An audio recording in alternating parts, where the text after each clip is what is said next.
So, welcome everyone to this great lecture. We're seeing more and more people every month, which is just wonderful. And I think you'll be really pleased with some of the upcoming lectures that we're going to have.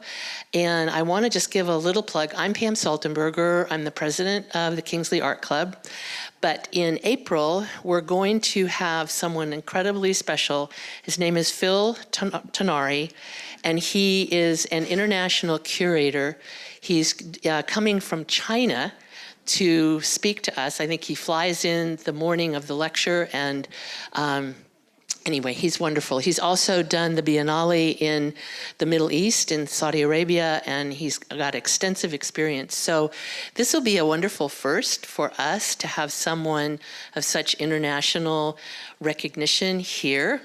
And the only problem is that we had to change the date for his flight, so it will be on April 14th, same time, 2:30. And of course, we will inundate you with emails and Instagram and Facebook to let you know all of that. So we are now working on our fall series, which is very exciting, and I think we're going to have a lineup for you that is equally wonderful as this last year. And I'm just doing two little reminders. Big Day of Giving is May 4th, and you'll also be receiving a lot of emails and stuff from us. So I want you to pay attention to that. Is everyone getting Instagram and emails and Facebook posts from us? No? Well, then you have to let us know, or you have to friend us on Facebook, because we are doing some amazing things. We're doing reels and of the lectures, and they're just wonderful. So I encourage you to either friend us on Facebook or on Instagram. And then you can also go to our website where we have our lectures and lots of information on there too. So as I mentioned before, even though we've been around like 160 years, we are now doing things kind of in a modern way. So without further ado, I'd like to introduce Pam Trump, who's on the Kingsley board, and she's the chief of Membership Director, okay. And she's going to introduce our wonderful guests for today. Thanks very much. Pam. I like the word chief. So it's my pleasure today to introduce our guest speakers, Paula and Joe Bellacera. Paula is a contemporary ceramic sculpture artist, painter, printmaker, and she's had over 40 solo feature shows and has exhibited all over the world. Something you may not know about Paula is that she has her PhD in experimental psychology. As a graduate student, she was observing animals in their natural habitat, and now she creates them in her art. And as far as Joe, you've often heard connecting the dots. Joe's body of work explores the idea of breaking apart established rigid patterns of belief that shape the way that we see ourselves. He says that when he paints, he tries to create the experience as if you're seeing it for the first time. And it's before that you've got any divine thoughts about it. So without further ado, I think Paula's coming first and then Joe. Thank you.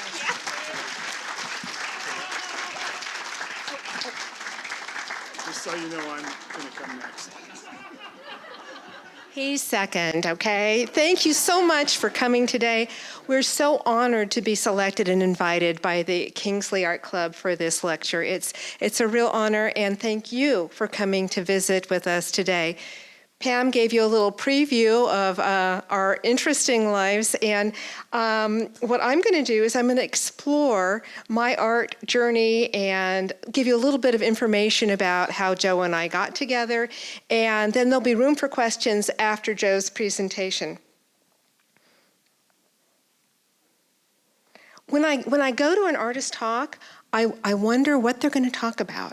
And I wonder what I'd like to hear about. Are they going to talk about their life story or their art journey or their techniques?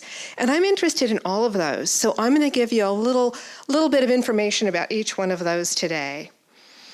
Starting with inspiration, we all get inspiration from everywhere. Our surroundings, I particularly like our cactus gardens. I also like looking at imagery on the media and in books and magazines. I get inspired by stories and dreams and poems and going to museums like the Crocker we have here and all over the world. We visit galleries. Joe and I visit galleries and museums for inspiration. But one of the best places for inspiration for me is talking with artists and going to their presentations and their demos. I always come away inspired. Ever since I was a kid, I loved to make stuff. And when I was 13, my dad gave me his old Canon 35 millimeter camera. And I thought, oh boy, I'm going to be a photographer now. I went out and I got black and white film when everybody was photographing with color film, little snapshots. And I shot a roll of film. I took it to Thrifty Drugs, remember that, on Folsom Boulevard. And when it came back with the prints, I thought, oh my God, I'm an artist. Black and white makes everything so magically artistic. And I still love doing photography today. My mom, when I was growing up, she studied painting and sculpture at City College, so I was always surrounded by art and was inspired by her as well.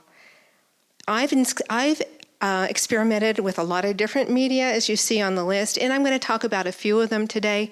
I've just got a short period of time, so I'm going to go through this pretty quickly. Let's see. I have to figure out what I'm doing. Well, photography was my first love. I loved doing photography. I did traditional black and white and color, hand tinting, infrared, cameraless photography. I tried it all, and I really wanted to get saturated color, which I couldn't get from film. And one day I was in San Diego at a museum there, and I saw an exhibition of someone who did manipulated Polaroid images. And that sparked a whole new career for me in photography. Here's a picture of what the Polaroid camera looks like. It's got bellows, it snaps open, and the film is was designed in the 70s, as was the camera. The film is called Time Zero film, and the emulsion stays kind of soft, so for a while you can move it around or smush it or manipulate it. I call it smushing, and these are my tools that I use, like burnishing tools and spoons, etc. And at the bottom you could see a straight Polaroid and then one that's been smushed. And once I've smushed them, made them kind of impressionistic, I scan them into the computer and then I enlarge them and print them any size I want on an art paper that I go back in and embellish with pastels and paints, etc. So this is the kind of work I was doing when I met Joe in 2000. I was doing Polaroid manipulations, mostly landscapes, but sometimes cityscapes. These two images are from a grant I got from SMAC, Sacramento Metropolitan Arts Commission, to document the workforce of and the surrounding buffer lands at the wastewater treatment plant in Elk Grove. They've got this beautiful land, and I explored it for a year, documenting how it changed throughout the seasons, and these images are in their administrative building now. During the time I was doing these landscapes, I was fascinated by other painters' landscapes. Being a photographer, I was fascinated how other people interpret it. And I saw Joe's artwork for the first time here at the Crocker a couple years in a row at the art auction, and I fell in love with his paintings. We started showing together at galleries, but really never met each other, which was kind of a mystery to me. I wanted to show you just a couple other of my landscape images. I call this series a landscape within a landscape. It's two different views or perspectives, foreground and background, from the same location. This is the Sacramento River. And this is an image from the Yolo Bypass, the wildlife area between Sacramento and Davis. Well, eventually Joe and I got to meet, not in an art event, but at a Buddhist meditation. And I'd recently returned from visiting Kathmandu and Bhutan and other places in Southeast Asia. And I had had my head shaved, which was kind of an interesting look. But by the time I met him, my hair had grown out about 1/2 inch, which I had dyed carrot orange, which is another wild look. And we met at this Buddhist meditation, and later Joe confided in me and said, well, when I met you, I thought, maybe we could be art friends. But that would be about it. Well, we did. We became art friends. Because we're both avid photographers, we'd go out photographing together the landscape. And early in our relationship, I went off to New York City for a visit. And when I came back, Joe met me at the airport. And you know, when you used to be able to come right onto the concourse and meet people, there he was with a bouquet of flowers. Oh, so romantic. And he took me home, and I never left. He was kind of puzzled by that, but I'll tell you, it all worked out. That was in 2000, so things are going smoothly still. This is an image that I shot when we were in Florence. Joe and I love to travel, and we love to create art based on our travels. Being married to an artist, as an artist, it's really good because artists like to sequester themselves in their studios for long periods of time, and partners can get lonely, whereas we're both in our own studios. And we have home studios, so we could meet up for meals or art discussions or critiques. But I caution you about critiquing another artist's work, right? It took us a while to figure this out, but the main rule is do not offer advice unless you're asked. That's helped maintain our marital bliss. As an artist couple, everything's about art. Socializing, travel, food, everything. And over the past few years, Joe and I, after a few years together, our art started to diverge a little. We weren't really both doing landscapes anymore. And I went on to do more work with Polaroid manipulation. I did this series called the Wardrobe Series, and I really love getting into these vintage clothes, the high-heeled lucite shoes with the embedded rhinestones. It's a very architectural look when you're close up. And the next image beside it, I call Wallflowers. And that is a photo of dresses that were used in the Ruth Rosenberg Dance Ensemble here in Sacramento. I was their dance company photographer for a while. Joe did not follow me in this feminine direction. He was busy doing abstract work, which he's always done in his art career, but he was more focused at it at that time.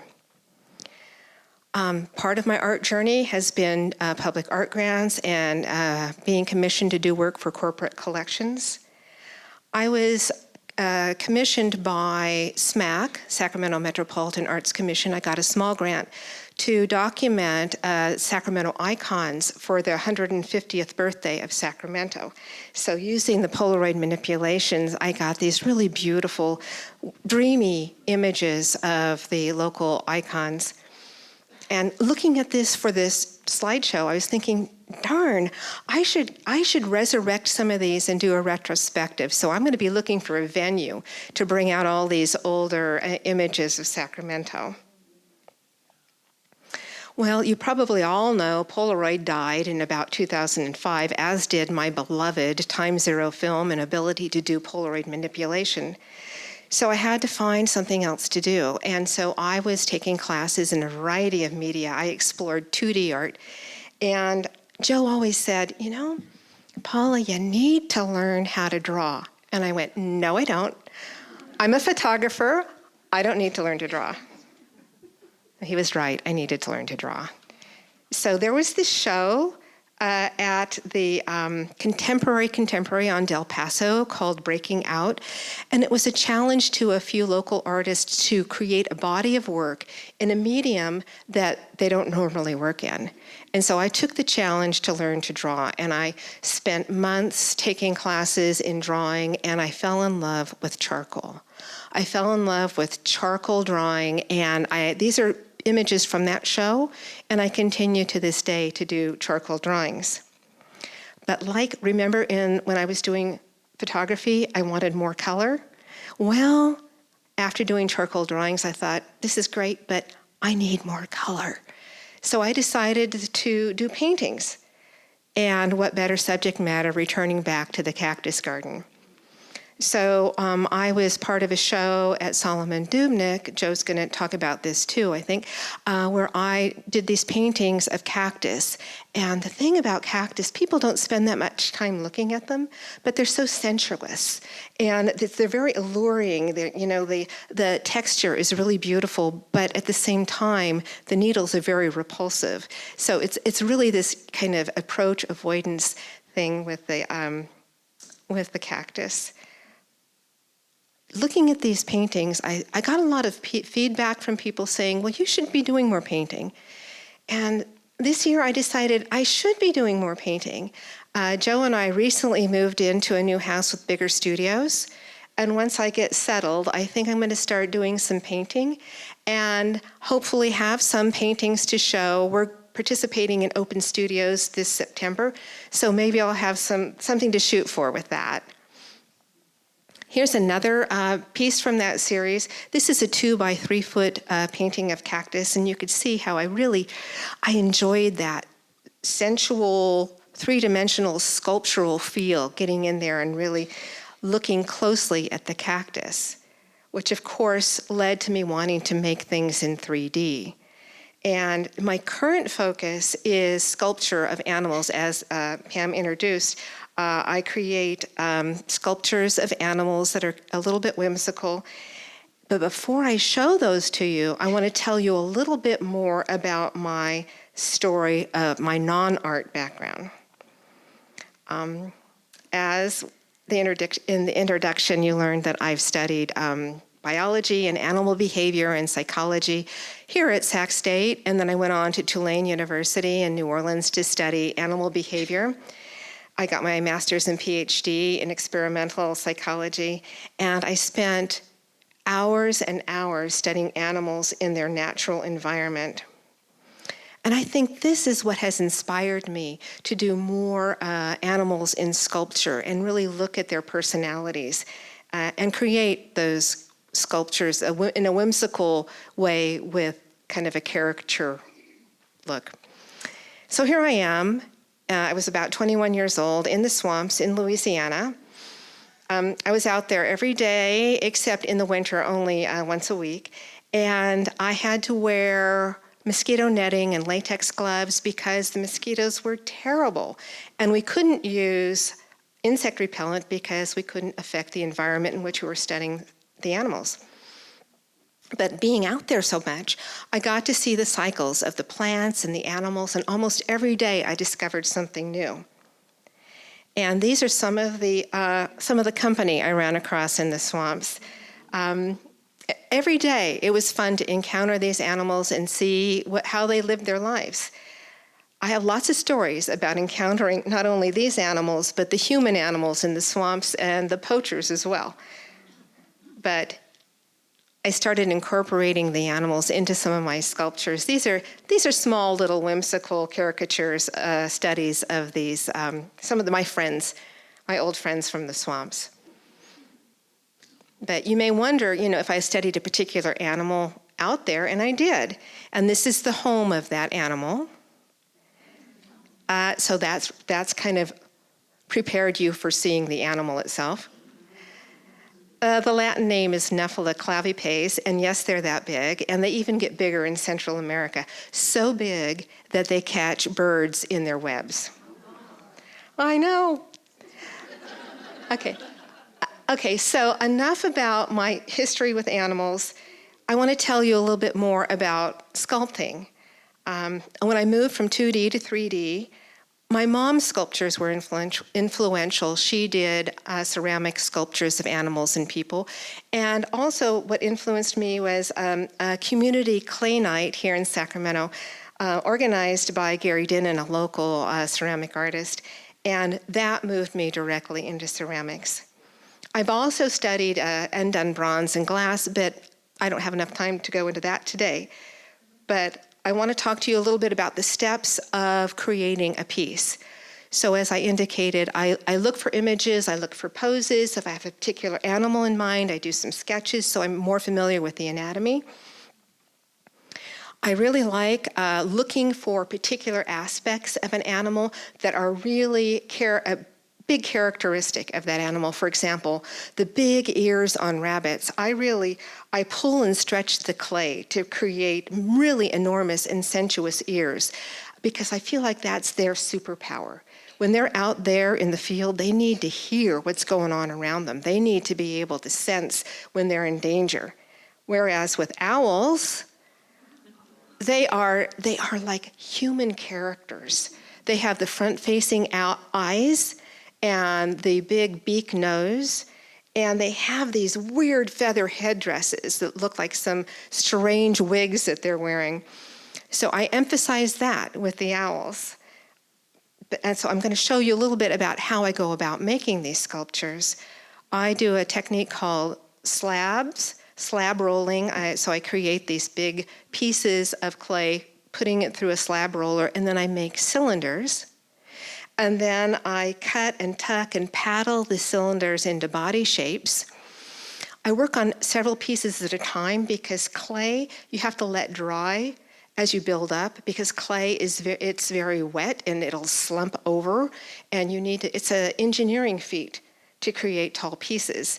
So I work with it, I let it dry, and then I add to it. The next would be adding the feathers and then the heads and the feet. This is considered greenware. This is before it's been fired even once. And then what I do is I take these greenware pieces and put them in a kiln. I have an electric kiln, and it takes about 2 days to heat it up to 2,000 degrees slowly and then let it cool down slowly. And then I bring out it's now called bisque fired, and the clay color changes depending on the kind of clay. These pieces became white. And to me, it's so pure to see these pieces without any color on them. It's like a blank canvas, a 3D blank canvas that I can create on. And for the longest time, I wanted to replicate the look of the owls, the color of nature, the color of feathers. And so the next step would be to glaze them and refire them. And then I need to photograph to promote them. So photographing 3D is not so easy. If you're photographing something flat like a painting, it's a little bit easier, but with 3D, you have to worry about the shadows, and I have this little temporary setup with 2 lights, and then I kind of group them in little conversational groups, and then I do a lot of photography, and then I pick one that's really tells the biggest story, the most whimsical about the mischief that the animals can get into. So not only do I do rabbits and owls, but I also do dogs. These are all about life size, and I post what I call Monday Mutts on Facebook and Instagram if you want to go check out my Monday Mutts, but not to discourage those of you who are interested in my feline Fridays. I have my feline friends as well. I do a lot of domestic animals and wild animals, not exotics, but the wild animals that we would find in our location. One of my other favorite animals is the bee. I love bees. They're so important to the planet, and they're important to our food. And so I take liberties to make them look a little cuter than they really are. But this piece is about 18 inches big, and it's meant to be hung on the wall, or it could be put on a pedestal or a tabletop. Then came 2020, which made everybody stop in their tracks. As an artist, I was just spending time in my studio. And so I spent more time in my studio. And I thought, well, I've got to try something different. I've got to push it. I've got to try something out of the box. Well, you may recall in past times with photography and also with charcoal, I wanted to get more color. So I thought, I've got to try more color. So I took that challenge and I experimented on my blank canvas 3D bisque-fired white sculpture to create something colorful. And I began by investigating different tribal patterning, like face painting and body painting. And these two pieces are related to Southwest colors and patterns.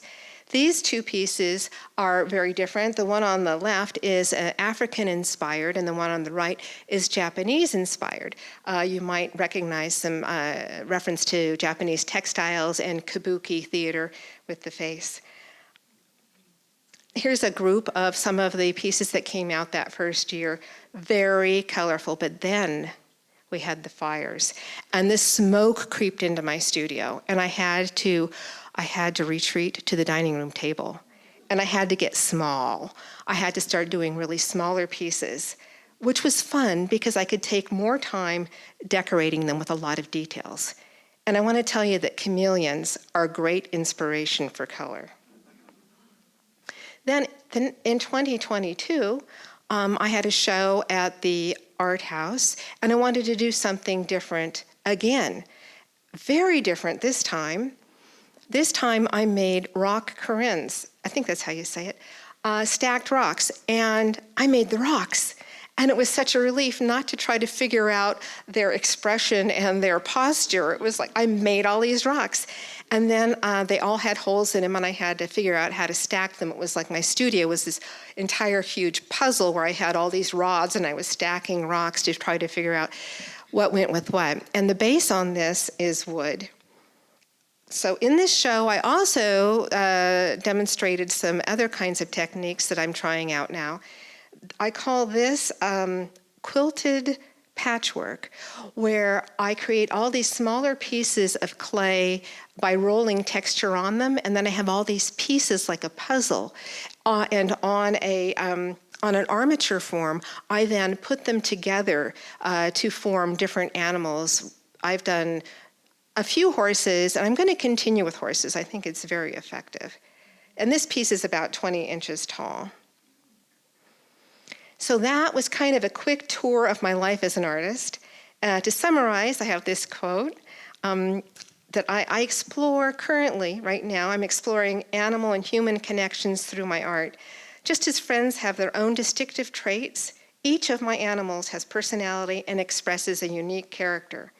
In this work, it's my intention to present the best of humanity through our animal companions, mirroring our ways and helping us to laugh at and love our differences and ourselves. So I'm going to turn this over to Joe. Thank you so much.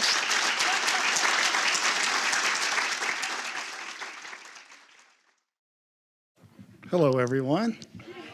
I'm honored to be here and to see so many familiar and new faces. I have to say I've been blessed to be able to use my artistic abilities all my life to make a living and to explore the universe. And so I'm here to share that with you.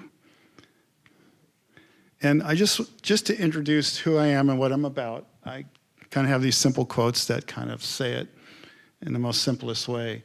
The most beautiful thing we can experience is the mysterious. It is the source of all true art and science, Einstein. Art in itself is an attempt to bring order out of chaos, Stefan Sondheim. The highest order of art is art that launches a journey, and all three of those quotes kind of speak to me. And I'm going to read a short statement that kind of introduces what my focus is in my art, and then it'll make sense. My paintings and sculptures are concerned with qualities of space, light, and pattern. How together they inspire experiences of infinity and transcendence. I employ elements of the landscape along with micro and macro configurations in both random and deliberate arrangements. Fluid and atmospheric layers of oils, acrylics, and epoxy resin are contrasted with hard, opaque materials such as wood, concrete, clay, and metal. These alchemical concoctions provide an opportunity to renew the mystery and awe of discovery. So beginning with my beginning, the early 70s is when I was fully conscious that this is the direction in life I wanted to take. My very first experience in this sort of art was on picnic day in high school at UC Davis. I wandered into the bookstore and I saw those cute little books on artists, Kandinsky, Paul Klee, Moreau. And I thought, I think this is me. And that started me off on my journey.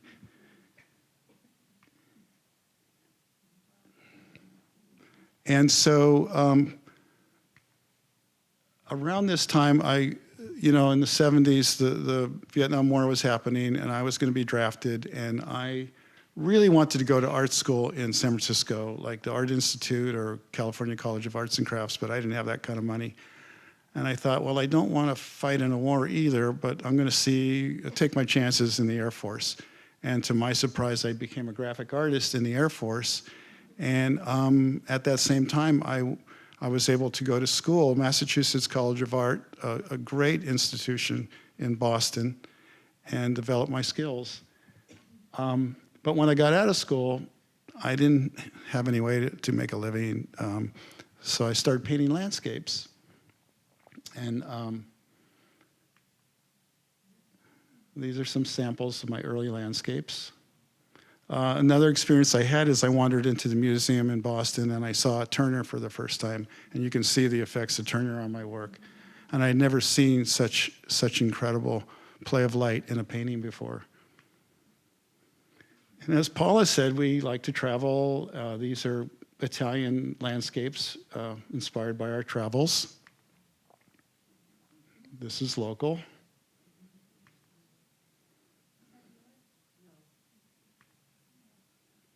And after a while of doing representational landscapes, I kind of wandered back, becoming more and more abstract.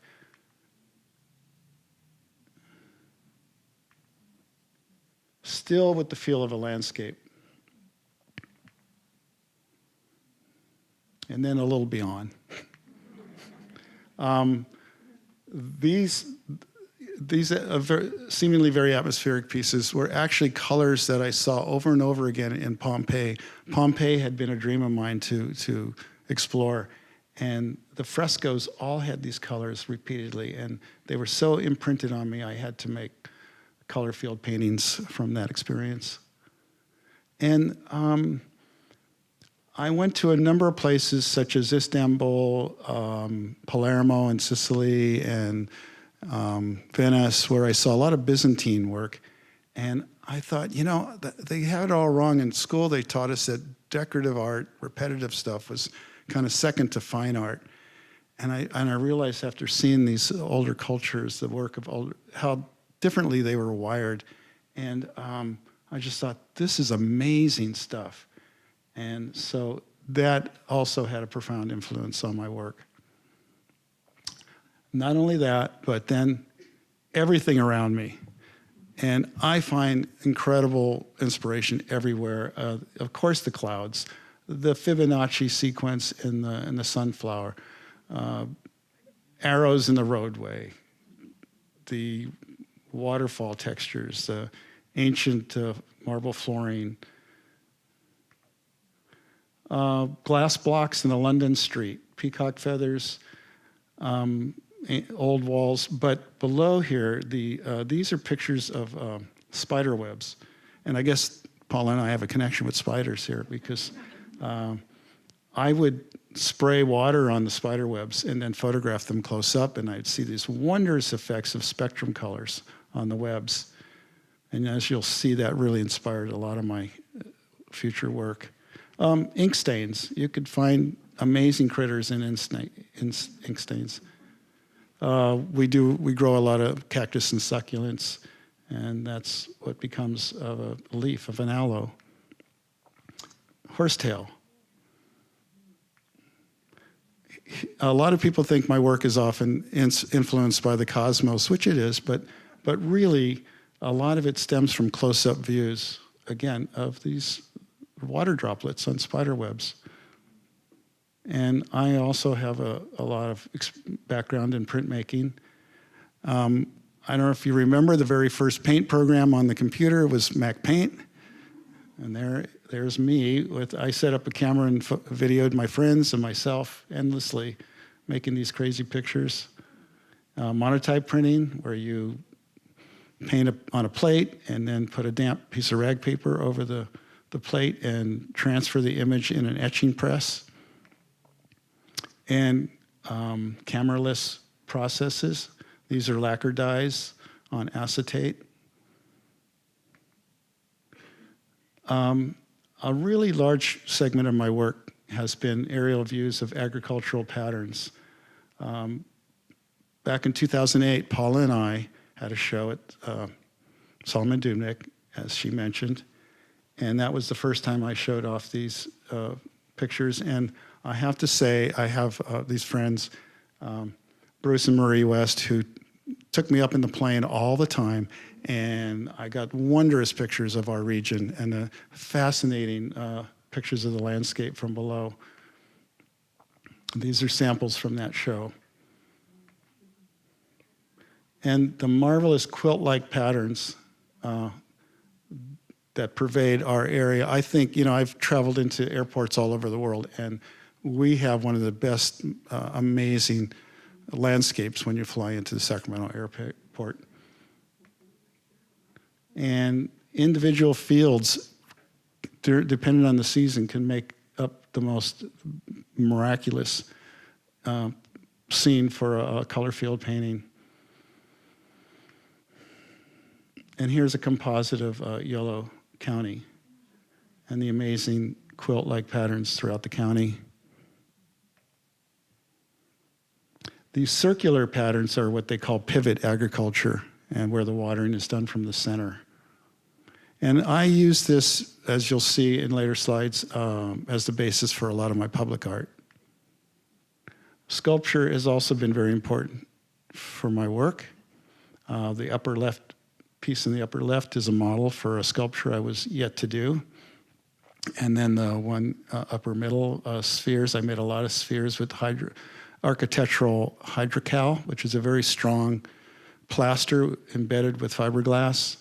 And then the one on the right, stainless steel sculpture. And then William Ishmael instigated a show that Paula mentioned about trying something new, and I came across gourds. And so I tried making gourd sculpture, and another show that William instigated with the wooden mold forms, the one in the center there. And then the one on the right has an interesting story.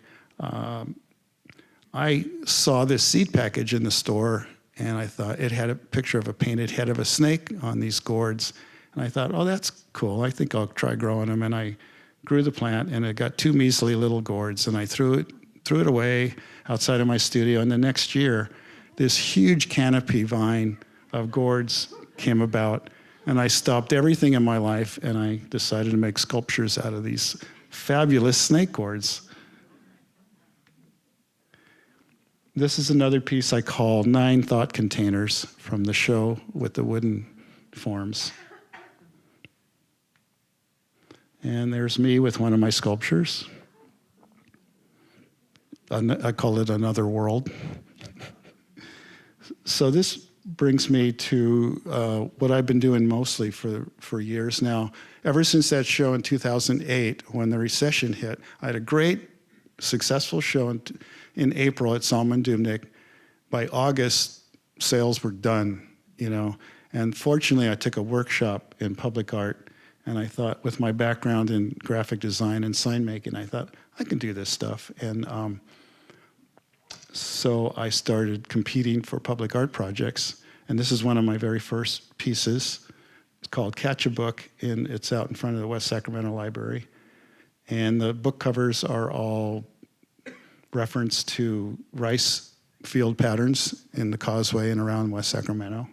And in the contours are quotes which are related to the diverse ethnicities in West Sacramento, writers from that area. And here's a piece called Pieces of 8. The interesting story about pieces of 8 is they were Spanish silver coins that circulated in the American colonies as monetary systems at that time were the possession of the mother countries, England, Spain, France, etc. 2 bits of the 8 bits made up a quarter of a whole dollar.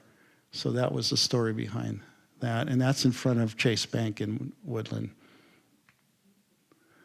So I did a lot of these kind of projects, landscape for No Tria Restaurant, various businesses. These pieces were inspired by my trip also to Pompeii, the kind of composition I saw on many frescoes. Here's a piece using the aerial patterns. The theme was waterways throughout California, and this is for Madera Children's Hospital in the waiting room. Another lobby waiting room.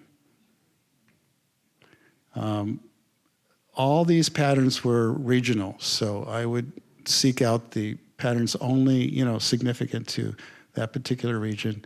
And this is for a community college in Bend, Oregon. And I'm showing this one. I didn't get this job. I was a finalist for John Wayne Airport. And I thought, I got a really clever idea. I'm going to have these giant bees carrying the luggage off of the, how they got the conveyor belt going from the second floor down to the first floor. And they're going to be so tickled and so amused with that. Then I learned that they have a killer bee problem in Orange County.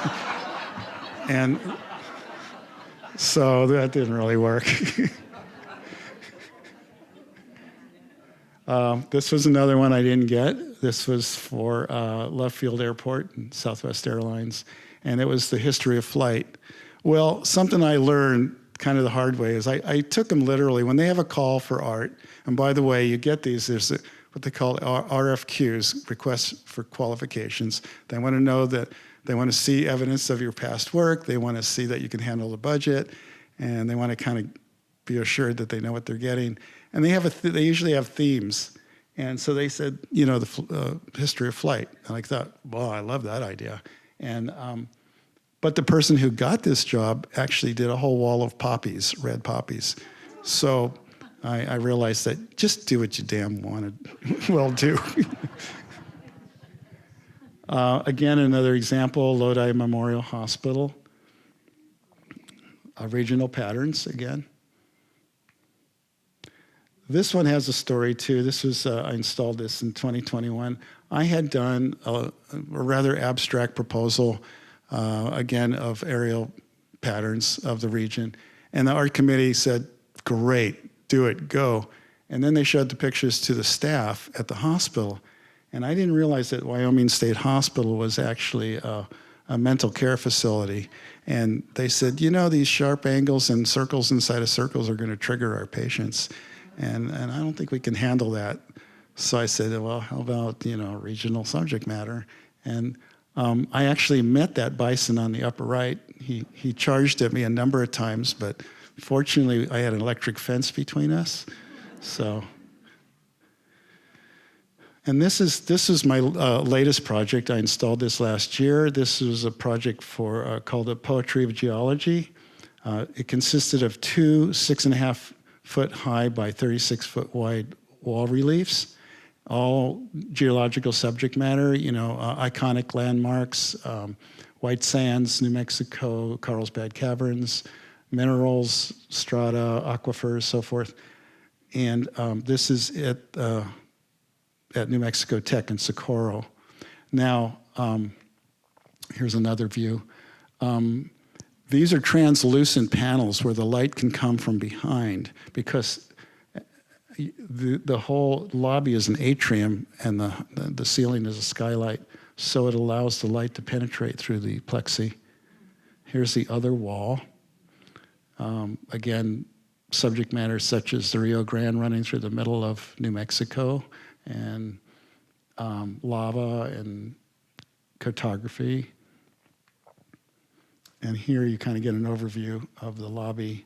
And I wanted to show you some close-ups of the panels, and they actually unfold out towards the viewer. And there's Paula and I at another installation. I'm quite fortunate to be able to do work all over the country. So this is just one of many fun projects. We explored many beautiful places throughout New Mexico.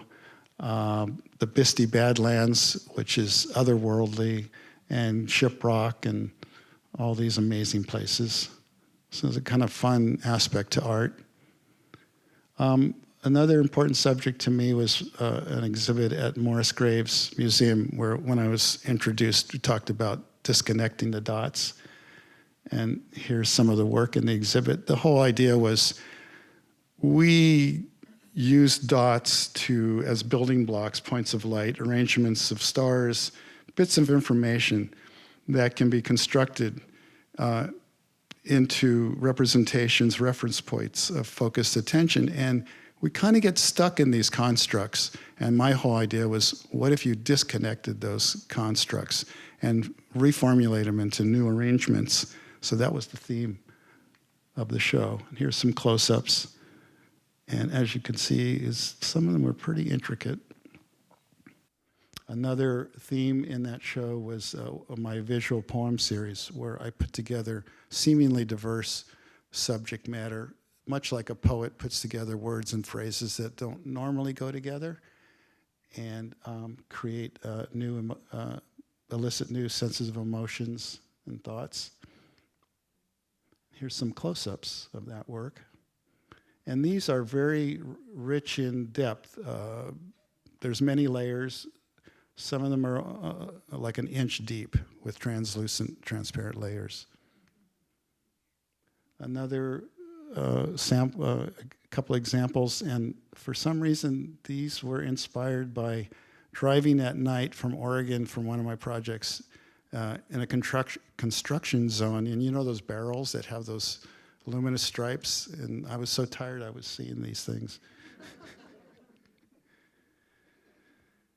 And of course, I had to get my gourds in there. This is my latest series that I'm working on. This is a show I participated in 2021. And so I learned how to make these contour effects in my geological project. And I used this as the basis for what I thought, what if I created these optical effects in color fields? And I called it the topography of light. So I'm just, this is near the end here. I just want to show you a few examples of what I'm working on.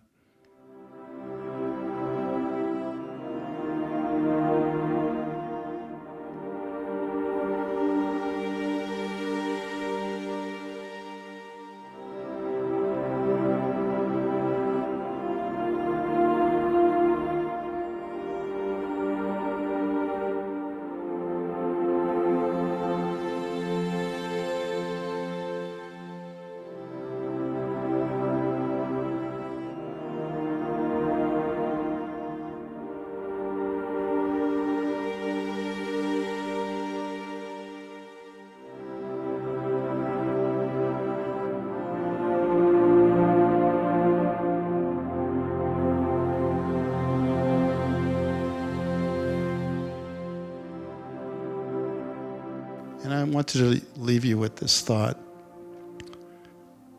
Be present, be aware of the miracles that surround us at any given moment. Know that the light of our consciousness contributes to our perception of reality. This is a creative process. The laws that apply when we view or create a work of art are the same that we use to create our very lives. Thank you.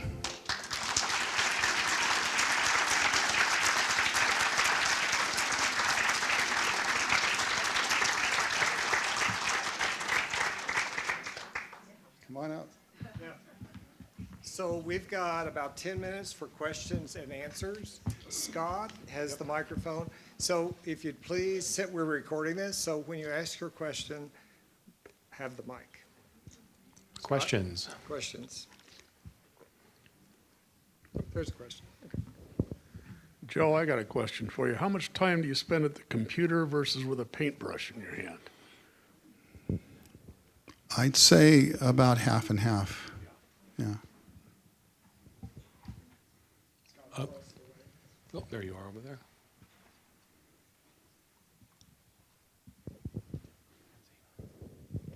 what medium are you using for your topography of light? That's mostly digital. I have long combined embellishing the digital with acrylics and oils because sometimes I want that sensuous feeling of paint, but I can't resist the kind of detail and luminosity I get with the prints. Other questions? Yes, sir.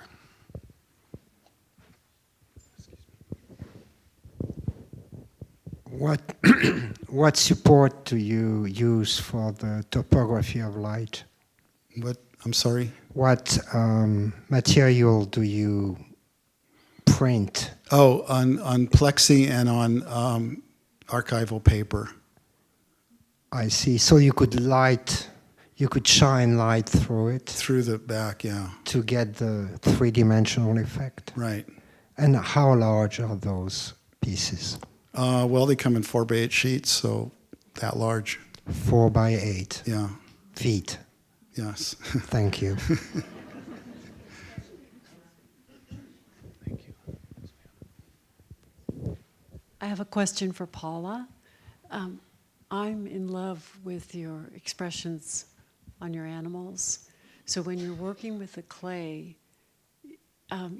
knowing that there's only so much time you can do something with clay, do you often change the expressions or do you just nail it? I love that question.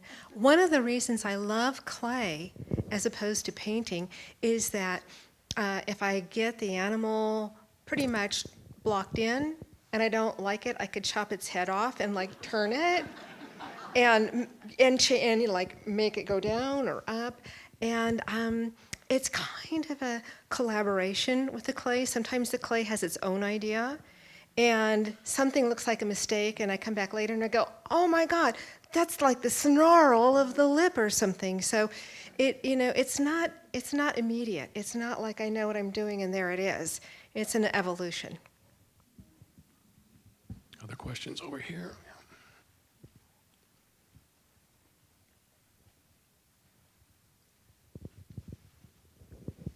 Beautiful work, both of you. Paula, I have a question on your process in painting. You said you take a photo and then you embellish it and then you paint. So when you paint on a canvas, do you basically do as your clay and then work in acrylics and oils? I maybe misstated what I do. Okay. The painting on is when I do Polaroid manipulation, and then I print it, and then I hand embellish. I don't paint over it. I just add highlights. But when I paint on a canvas, it's straight painting. There's no underlayment for that. Gotcha. Thank you. Thank you.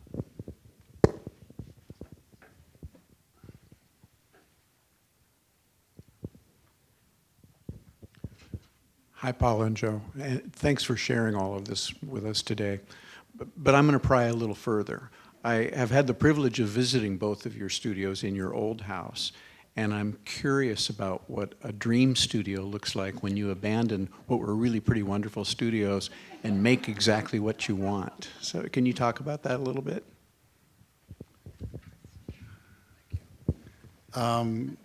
It's a dark subject right now. I am confronting my past and all my stuff that, for an artist, everything you collect could be possible art material. And suddenly, even though my studio is twice the size of my old one, I'm still trying to figure out how to make room to get back to work. So I am visiting every recycling place, every Habitat for Humanity, Goodwill, and the dumps, and donating stuff. And so it's got to get in order, especially if you're going to have open studio, right? But it's, really it brings up an interesting subject because the space affects who you are. And when you have all this chaos and clutter, that's kind of where your head's at. But then when you open the space up, there's a tremendous amount of space in my new studio. So it's going to be, I think, magnificent once I get that space cleared out. What do you have to say, Paula? About the space? Yeah. Joe has a really huge studio. Yeah, that's what I'm saying. My space is bigger than it was, and I'm very happy that I have that space. I'm more tidy, and I have less accumulation. So I'm very happy, and I'm watching Joe go through this process of reevaluating his past life, which is, but he's clearing. It's all good, right? I've become a master shelf and builder Yeah. and racks. Racks, yeah. Yeah. Anyone else? Oh, down here.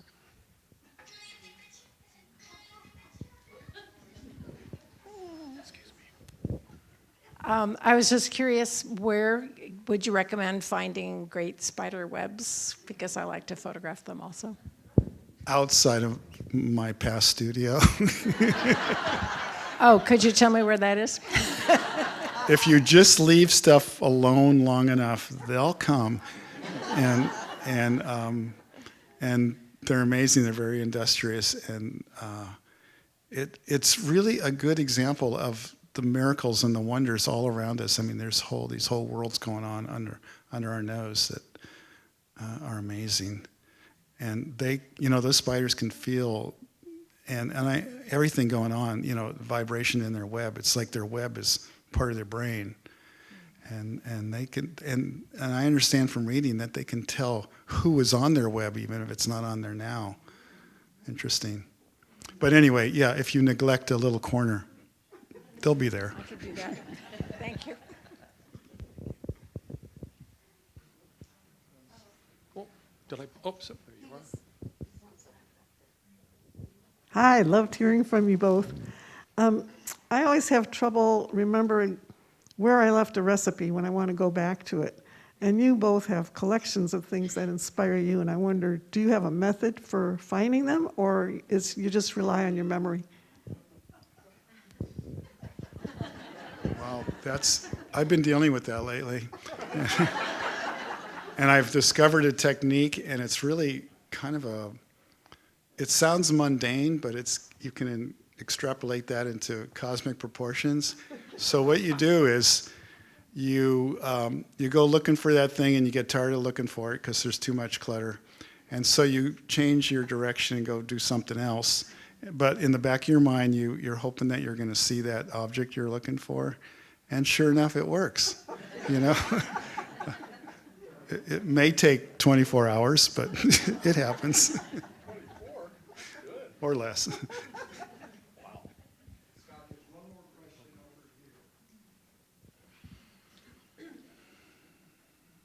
Raise your hand. Question over here? Was it? Oh, getting my exercise here. Yeah.